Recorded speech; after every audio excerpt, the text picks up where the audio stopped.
This time on Conestoga Connected. Blast from the Past will explore a historic mansion in Hamilton, Ontario. We also meet a student who will show us the taste of Sri Lanka.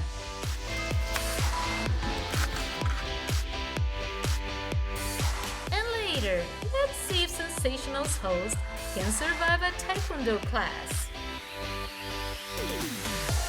All of this and much more on Conestoga Connected. Another day, another episode of Conestoga Connected. I'm Angelica Sampaio. And I'm Simran Kaur. We have got all sorts of things to share today, from food to history and even martial arts. It's going to be a fun episode. That's right, Simran. I couldn't agree more. Hey Angelica, did you know there are castles in Canada? Yeah, I did. And today the Blast from the Past crew are traveling to Hamilton to show us what luxury looked like back in 1830.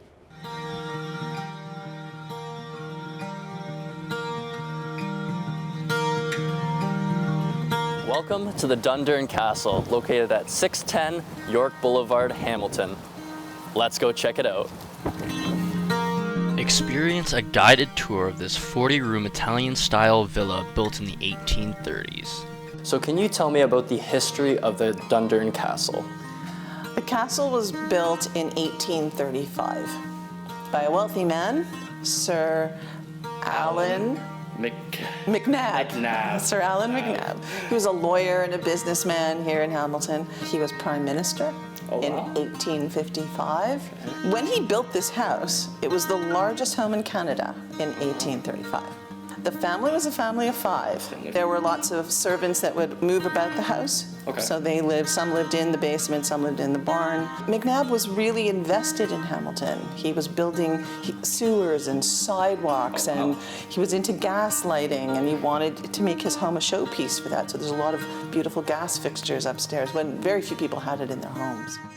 Explore the loving, restored 2-acre historical kitchen garden at the Dundurn Castle, where costume staff grow over 200 varieties of fruits, vegetables, herbs, flowers for use in their historic kitchen. My name is Victoria Bick. I'm the garden supervisor here. Today I'm going to be having you plant the very last thing that's going into the garden before we close up for the winter, and that's the historic garlic. So this is our garlic bed. You're going to be poking holes in between where you can see these other ones are in this nice little line. Beautiful. And yeah, it only has to go a little bit deep. Fantastic. And then line it up there. Yeah. So I'll get you to do 2 more, and then we're going to go back and actually plant it.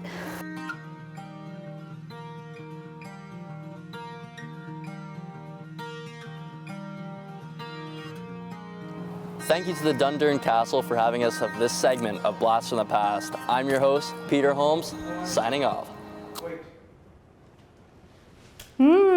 I love garlic. Do you know what the Taste of crew has prepared for us today? I don't, but I'm in the mood for something spicy. Oh, that's a great guess, Simran, because today they'll be turning up the heat by showing us some traditional Sri Lankan cuisine. From Chilean street foods to Indian dessert, now I'm here with Apna and Atmini, and let's explore a taste of Sri Lanka. Hi, I'm Apna. I'm an international student from Sri Lanka. So I came to Canada a year ago on September. I have made a lot of friends from different countries and cultures, and Canada is an amazing country. I am the only child in my family, so I miss my parents so much, and especially the taste of Sri Lankan food. Apna is staying with her childhood friend Abia. They moved to Canada together to continue their education. They'll be preparing a dish for us today. So the dish is called kiribat, also known as milk rice, and to enhance the flavor we mix it with chicken curry. It is the traditional Sri Lankan food, and it is made in every New Year on January, and it is believed that it gives us good luck, prosperity and happiness throughout the year. Firstly, marinate the chicken with black pepper, turmeric powder and chili powder for an hour. Then wash the rice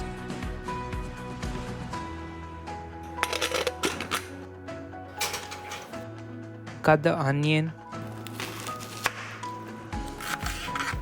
garlic, chili, and marinated chicken in the pressure cooker and add necessary vegetables along with it, and then wait for the whistle.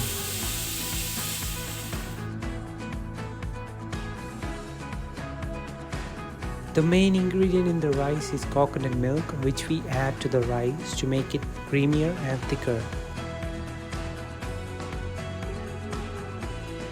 So this is kiribat with maskari. You can try it now. Eating with the hands is the well-known tradition. How is So it? delicious. Is it? Yeah, it's spicy too. Yeah. Thanks for watching Taste Of. See you next time. Simran, I think coffee is your best friend, huh? Yes, it makes me feel alive. Speaking of that, the Green Choice crew will take us to a local coffee shop that practices sustainability from their cups to their beans. In my opinion, it's never not time for a cup of coffee. But in my lifetime, coffee could go extinct. But don't worry, today we're here at Lost Aviator Coffee Company to show you how you can keep your at-home coffee and your to-go coffee sustainable.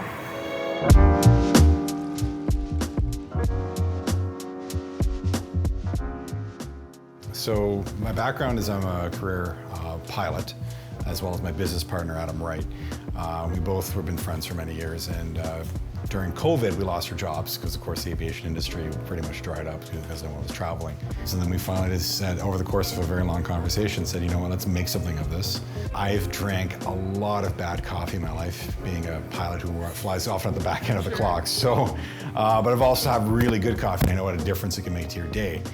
And so we basically, that was the genesis. That was June 9th of 2020, so literally 2 months into the pandemic. And I called him up the next morning and I said, hey, let's do it, man. I Lost Aviator Coffee Company, are you in? And he said, absolutely. Most of our packaging is at the very least recyclable. There's a few things that we've done a lot of research on, like compostable packaging and stuff like that. We want to have an ethical supply chain where we know the people are direct family-owned farms, perfect.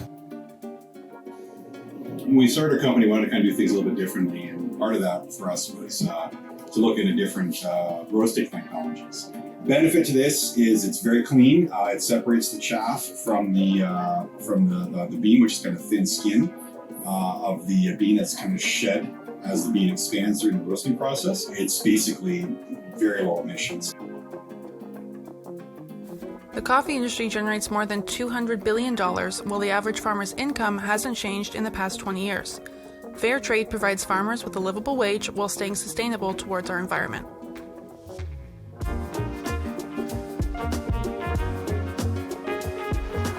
So the next time you need a coffee on your way to work, or you need some fresh beans for your pot of coffee at home, make the green choice and buy from companies that put ethics and sustainability at the forefront, like Lost Aviator. I'm Calista Allison. This has been The Green Choice. Cheers. That was excellent. Do you know what's coming next? Sure. Next, we've got the sensational guys with more martial arts. This week, Arjun Ramachandran went to a Taekwondo club to show us all about it. Hi, my name is Arjun. Welcome back to Sensational. This week, we are learning Taekwondo. So, we are here at Five Rings Taekwondo, Waterloo. Let's check out. Taekwondo is a Korean martial art that focuses on punching and kicking techniques. It places great emphasis on high kicks, spinning jump kicks, and fast kicking.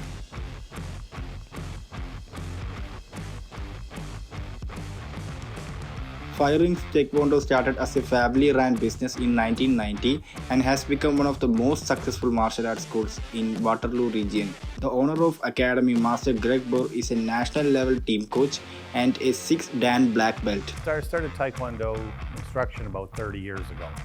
I started back in '84. I played hockey like every Canadian boy, but I decided once I was done playing competitive hockey, I would try some martial arts.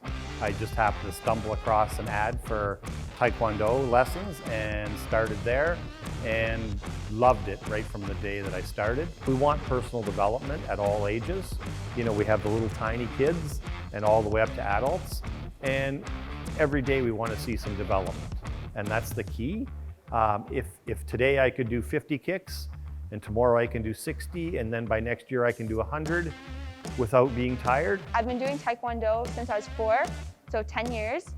I started Taekwondo at the YMCA. I used to do gymnastics and dance, but those never worked out for me. So I tried Taekwondo, and it just became such a huge passion of mine. I'm a 4th degree black belt in Taekwondo. I think it's possible for anybody to do Taekwondo. You can start at an old age, a young age, doesn't matter what age you start at. I think as long as you're determined and have the passion to do it and just have the determination to continue through, you can achieve anything you want to in Taekwondo.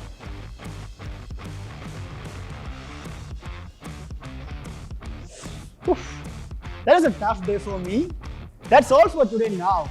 See you on next episode. This is me, Arjun, signing off. Bye.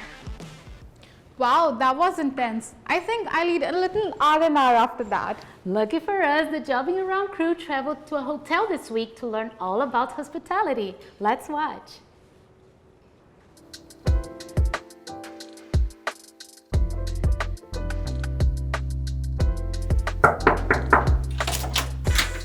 Hey, I'm here at 4 Points in Cambridge. I'm here to see what it's like to be a hotel employee.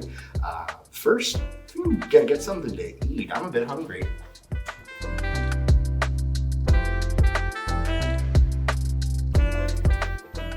I headed downstairs where the kitchen staff showed me the right way to make an omelet. 4 Points offers breakfast, room service, and delicious cucumber water for its guests. After breakfast, Harpreet Chwal, 4 Points housekeeping manager, started me off by trying to make one of their beds. We start with making beds and dusting, vacuuming, then washroom. What would you say is the hardest part?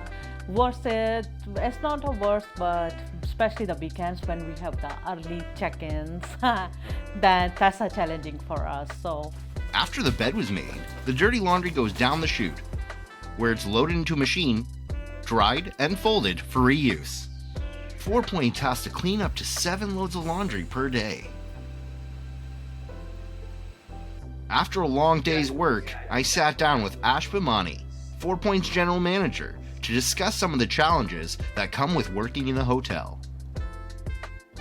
In hospitality, you know, our motto is to really go above and beyond and do what we can for the guest. And not very often, but sometimes you find somebody who you just cannot please, and you just, you know, smile and wave. And I had one last question, and it was a big one. After all I've done today, would you hire me? Well, Brody, I talked to my management team. Oh no. And I got a review of your bed making and omelet making skills. Yeah. And yeah, we would hire you. Oh, awesome. Cool, sweet, awesome. That was a lot of work and I am freaking exhausted. So I'm gonna need some privacy. Sorry, not sorry. Bye. That was so much fun. I agree. We always have a lot of fun, right? But that's all for today. Thankfully, our second half hosts, Shivangi and Phil, will pick up right where we left off. I'm Simran Kaur. And I'm Angelica Sampaio. Stay tuned.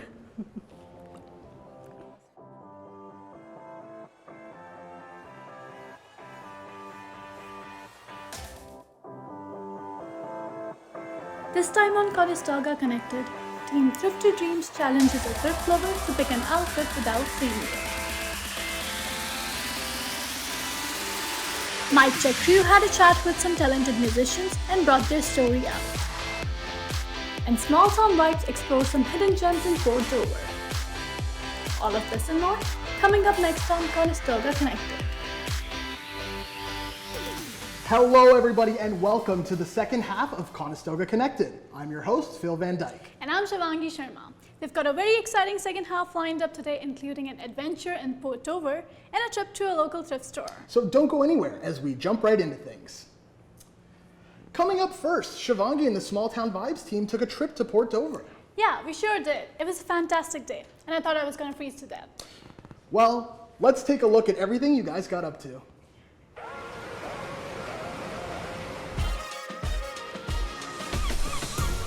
Hi everyone and welcome back to Small Town Vibes. In this episode, we are here along the northern coast of Lake Erie in wonderful Port Dover. Port Dover is known for its fascinating history, beautiful beaches, and thriving tourism. Don't go anywhere as we check out these small town vibes. Lim Falls, a hidden gem just outside town, is a 6-foot waterfall perfect for photos and a family outing. Welcome to Clonmel. What a nice surprise that you dropped in to see us today. I'll tell you a little bit about Clonmel. She was built between 1926 and 34. It took over 4 years. It's Georgian, but it has some unusual characteristics. It's a very eclectic mix of what people like. This is actually the historic part of Dover. This is the headquarters of Brock and McNichol during the border wars. And I actually have General Brock's dining room chair in the house that I like to show people.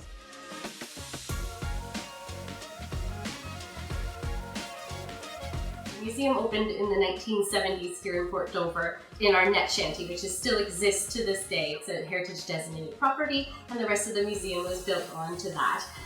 The commercial fishing industry is still very important in Port Dover, but we also are known as a tourist spot. So the railroads were built in the 1800s, bringing people to our beaches and our businesses, and later ferries were bringing people over from the States to Canada. And today you can still visit our beaches, our piers, our shops, our lighthouse, our restaurants, and of course learn more about the history of the museum when you come here and visit us. And we're open year-round.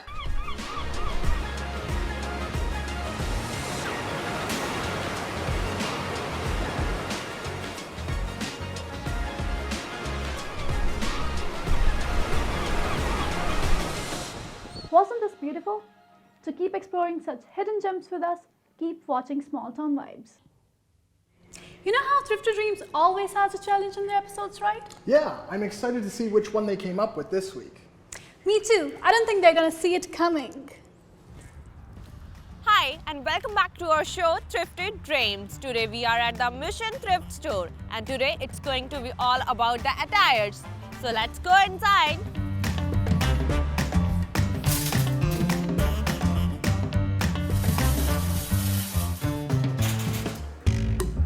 Mission Thrift Store is a Christian non-profit organization with over 50 stores across Canada. Every day I'm getting 30 to 50 bags of clothing and again 30 to 50 boxes of hard goods. It's a huge amount of donation you are accepting every day. Yes. Yeah, and it's, I think, very difficult to sort them. When we're doing the clothes, we actually just answer two questions. What's the condition and what's the quality? Branding has a lot to do with quality, but that's not all of it. Some of it's basically the material that it's made out of. All the donations collected from the store revenue is sent to the ministry like Bible League Canada and over 40 international ministries.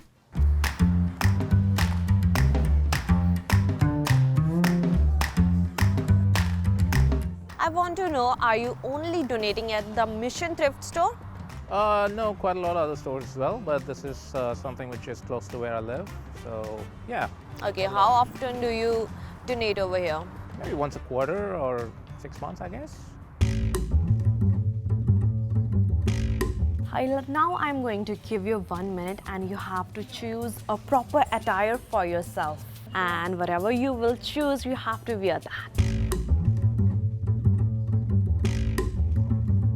We are going for the shoes selection. Look, what do you find? It's good. Yeah. How do you feel? I feel pretty good and I didn't know my opinion is like that. Yeah, you're looking amazing. Oh, thank you. OMG, this is a huge collection of clothes and shoes over here. This is all the time we have for today. Stay with us for next Thrifty Dreams episode. I am your host Simrandeep Karboparai for Conestoga Connected. Wow, I can't believe how well those fit her. Yeah, she really popped those tags. You know, like the Macklemore song. I'm not sure, but we'll definitely learn something about music from the latest episode of Mic Check.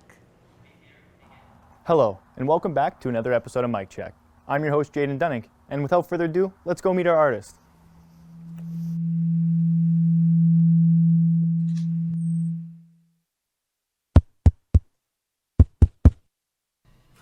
My name is Andre Mafra. We're gonna play one of my originals, Friends at Night. We are playing with some loops of sounds, with some effects, with some layers and some stories and emotions as well. and we are creating this whole intimate and dreamy, I could say, aesthetic as well.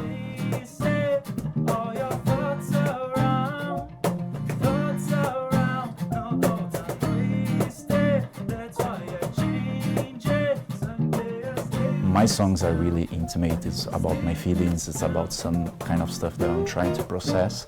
And sometimes the only way that I've found to do that, it's like writing or playing and singing.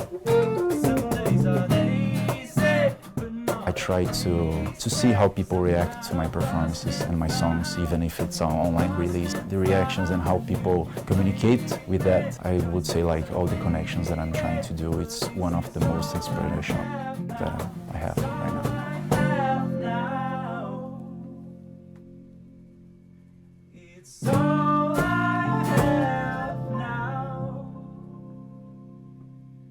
Some days are daisy, but not a race, some kind of lost and found. Actually, your life is a kind of a lost and found. Sometimes you lost yourself to find yourself as well. I cannot speak by myself. Express yourself and work with art and work with more people, honestly. We forgot about that, how is working with people, how is living and sharing that moments with people. Well, thank you very much for having us. That was an absolutely amazing experience to be a part of. I really hope that we keep each other in touch and see you again soon. Thank you so much. Catch us next time on the next episode of Mic Check. Hey Phil, what's your favorite album? I'd have to say David Bowie's Ziggy Stardust is my favorite album. I'll have to check them out sometime. Now let's check in with Record Scratch and learn about their favorite records recommended this week. Hello, welcome to Record Scratch. On today's episode, we are at Encore Records in Kitchener.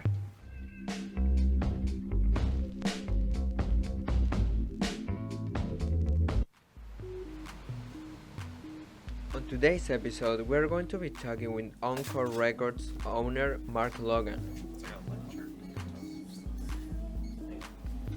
Families are shopping together, which hasn't happened for a while, so mom and dad will come in with kids and they'll go music shopping together, and that's been a long time since that happened. So it's I don't know, a lot of the kids are liking what the parents liked, so yeah, I think that there's a bonding that happens there as well.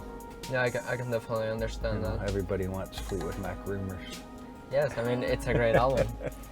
So Encore has been around since the 1980s. Being in business for so long has created a long-lasting legacy on the Kitchener community. What do I want to recommend this week?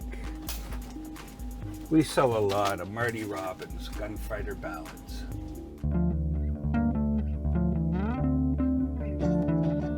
Some rapid fire questions. Yes. Beatles or Rolling Stones? Beatles. Okay. 60s or 70s? Oh, that's impossible to answer. Okay. 67 to 72. All right. Biggie or Tupac? Biggie. Electric or acoustic guitar? Both of them have fine points, but probably electric because it's more versatile. McCartney or Lennon?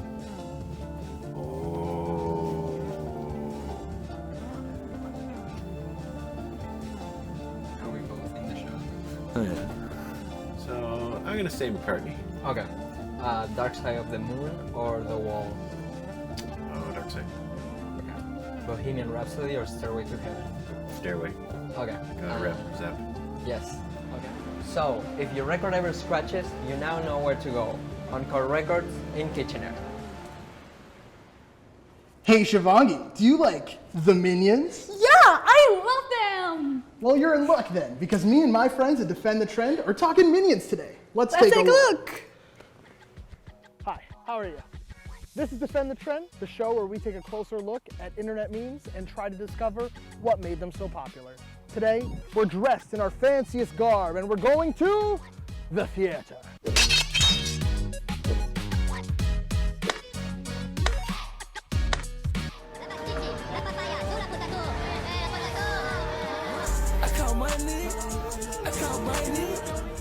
The Gentle Minions is a viral sensation that rose to prominence on TikTok. Flocks of teenagers gather at their local theater in their classiest outfits and assemble. Movie podcaster Grace Leader expands on her thoughts on The Gentle Minions and its impact on the Minions movie release. Minions Rise of Gru was a big movie this summer, and then we started seeing that there was Gentle Minions showing up at the movies in full tuxedo. I think the meme started with, like Christian Bale is in a suit and he's like, 4 tickets to Minions, please. And so then all of these kids started to do it.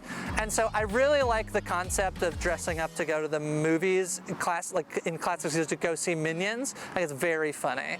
I don't love it that they're like ruining the movie-going experience for other people, but dressing up fancy to go to Minions is pretty just silly. It's pretty silly. And people are like, yeah, I'll go watch another Minions movie. All these kids who like grew up with the Minions. So I think that's why they become so popular. It's a family-friendly movie, so you can take your whole family. And then also, I think adults who have Facebook, like boomers who have Facebook, also love Minions. They love Minion memes on Facebook. So it's for all generations except my own, I think. Not to mention, Universal Studios tweeted their approval of the trend, and even the verified Minions TikTok account.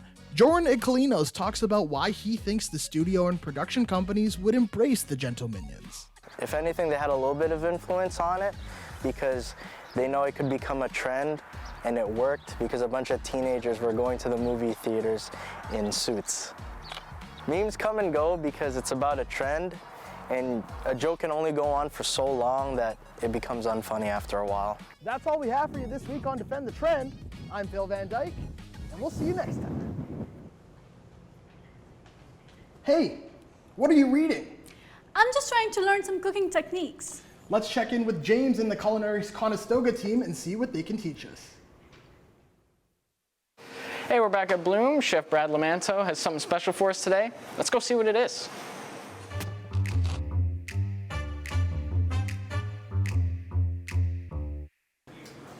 Once I met with Lamanto, he asked me if I was ready to put my knife skills to the test. So we jumped right into it. What I'm going to show you are 2 basic, I would say, major fundamental cuts. Okay. Lamanto started by giving me a basic lesson on how to cut julienne. He first told me to flatten an edge so the carrot remains stable as we begin to cut our slices. I'm trying to go for about 1/4 centimeter. Okay. Okay. And I'm going to go through the whole carrot. Take your time. We're going for accuracy, not speed at this point. All right, so I'll just take those 3 for now. So I've got slices. I'm going to stack them up. And this would be julienne. Okay, so that's it. That's julienne cut. All right. After I learned how to properly make a julienne cut, it was time to move on to the brunoise. So brunoise is just a cross cut of that, making a tiny little cube. Okay. I really tried to absorb the lesson so that I would be ready for when it was my turn. All right, so we're here with Craig, and we're gonna do what Brad just showed us. You're gonna go at your pace, and we're gonna see how I can do alongside you. Okay, works for me. While I worked on my julienne cut, Chef Gilbertson discussed his favorite new tools to use in the kitchen. Well, I'm a young buck, so I like all the modern fun stuff. So immersion circulators, vac seal machines are probably one of my go-tos. After I struggled to finish my brunoise cuts, it was time to call in Chef Lamanto to see how I did. So we're looking for squares, and we have rectangles and trapezoids. We have some weird things happening in here. But I think overall, you did a great job. Well, that's it for this week. Thanks to Brad and Craig for showing me some introductory knife skills. See you guys next time. Well, that's all the time we have for today, but don't worry, we will have more for you next time. And don't forget to keep up with us on Instagram and Twitter at Conestoga Connected. I'm Phil Van Dyke. And I'm Shivangi Sharma. We'll see you next time.